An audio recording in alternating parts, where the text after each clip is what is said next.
To learn the good, the bad, and the reality of the nomadic lifestyle, click the subscribe button so you don't miss anything. Click the bell notification. Well, I was called crazy the other day, which I probably am. I'm not completely disagreeing with the commenter.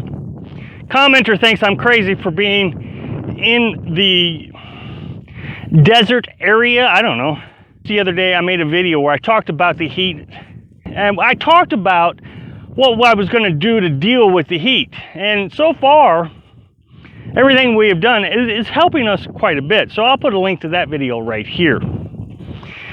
This video is going to be more about the reality of the lifestyle and the comparison and the dangers, both in the winter and extreme cold conditions, and in the summer in extreme heat conditions. The reality is, my research told me that most of the days we're going to be in the 90s. And I know for a fact that Carolyn and I can live in 90-degree temperature. We've done it many times before. Did it in South Dakota in July and August. Now that's a northern state. You would think a northern state would have been cooler than that. We knew we could handle the 90s. Well, here we are in the hundreds. And here's what I've noticed is when the temperature gets above your body temperature, 98.6 degrees, that's when it's like hot. I mean, everything you touch is now hotter than your skin. Yeah, I mean, yeah, you sweat in 91-degree temperature and you're uncomfortable, and as long as you stay in the shade and there's a breeze, you're okay. But when you pick up a bottle of water and it is hotter than your skin, it's pretty hot. I mean, just the other day, I pulled out a bucket of water to fill up the coffee pot, and I slid it out from underneath the truck. It had been sitting there all day, dipped my hand in it, and I could have probably taken a shower with that water. It was so warm. So that's when things are really kind of hot. When you're up in 103, 104, yesterday got up to 106. We're talking extreme heat conditions 4 or 5 hours a day. It's not an all-day thing. If you can just really bear down and take shelter for those 4 or 5 hours, it comes back down in temperature to a temperature that's more manageable. Like I said, in the 90s. Now, I know those that are in their air conditioner homes are going to say, my goodness, I cannot stand hot temperatures. Well, I've always been a lot more successful enduring hot temperatures than I have cold temperatures. It's a mental preparedness is the only thing I can tell you. Now, we just came out of the mountains, and the hottest that it got up there was 85 degrees. Most days it was in the 70s. So immediately coming down from the 70s into the hundreds takes a little bit of an adjustment mentally. But once you start to recognize, okay, this is a mental game. That's all this is. As long as you got plenty of water. I mean, you got to drink a ton of water. And you cannot be stingy with it. Fortunately, we are 2 miles from town, so water is not an issue. If we were 120 miles away from town, like we were when we were in the Grand Canyon, this would not be doable. We couldn't do it. So you gotta be close to water.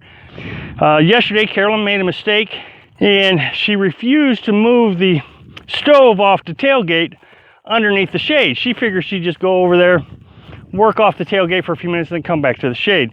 And I told her, maybe you should bring the stove underneath the shade. She said, no, it'll be fine. And she started overheating. I mean, she was just sweating profusely. It was pretty serious. But here's where you have to start thinking. Okay, what can we do to make sure Carolyn doesn't pass out from heat exhaustion or heat stroke or anything like that? What can we do? Well, that was simple.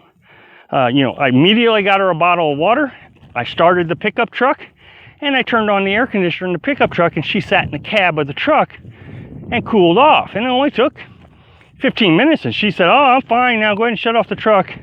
So there's two things that I feel like you have to have. One, you got to have unlimited supply of water. And the second thing you got to have is an emergency way to cool off. I mean, and it may be, ice packs or something like that. We don't have enough room for ice. Now, the comparison between summer and winter. And I know there are going to be a ton of people who disagree with me.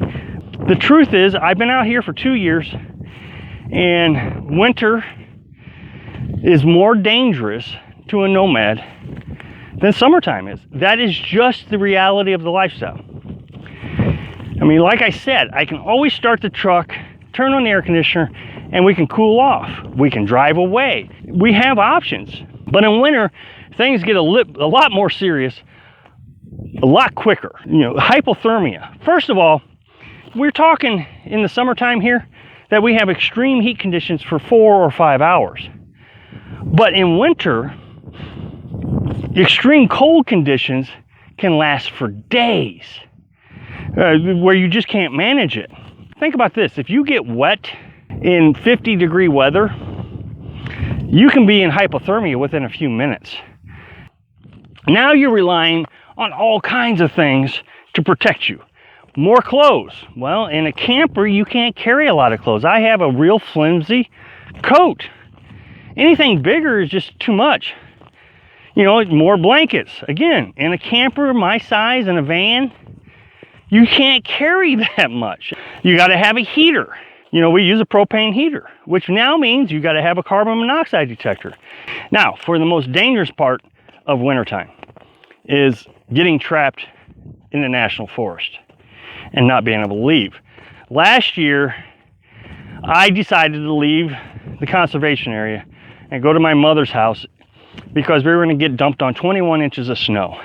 And I knew that they were not going to shovel the snow out of the forest. So that meant I would have had to wait until it melted. You know, that could have been weeks.